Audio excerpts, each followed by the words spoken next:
The greatest thing about working on a Spider-Man game is that you're working on a Spider-Man game.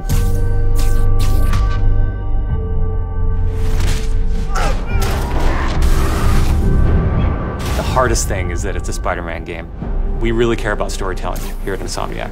And I think that's how we go into every day we come here. There's this push to really get it right. One of the most compelling things about Spider-Man is just when Peter Parker and Spider-Man's worlds collide. And we've tried really hard to weave the two stories together to create a story that is not necessarily just a superhero story, but a human story as well.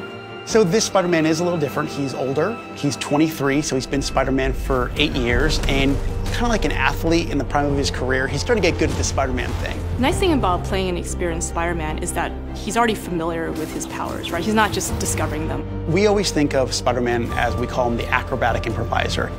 He's looking for not only how he can take advantage of the way the enemies are positioned, but what around him. Could he use this object to grab with his webs and throw it at an enemy? We want people to not only see the enemies in front of them, but the environment around, to take advantage of both of them. He also knows that the criminals out in the city know how he works as well, so he's got to mix it up. So even though he is more experienced, the challenges are going to be bigger than he's ever faced before. Spider-Man has a rich history of having great stories. The core of our story is this duality between being Peter Parker and being Spider-Man. What's cool about Mr. Negative is that he also has a duality. He's got his positive side as Martin Lee, who runs the homeless shelters in the city, but he also has his negative side. When Peter makes the connection that the leader of the inner demons is the guy who my aunt works for, we got the perfect collision of those two worlds.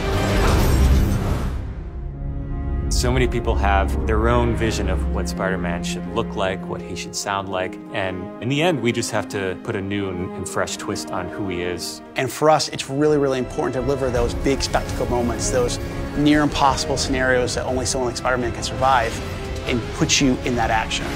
You got this, you got this, you got this! We understand what this character means to people in here, and we're making this game with a lot of heart, and we're going to do whatever it takes to give people the ultimate Spider-Man experience, the game that they've been waiting for.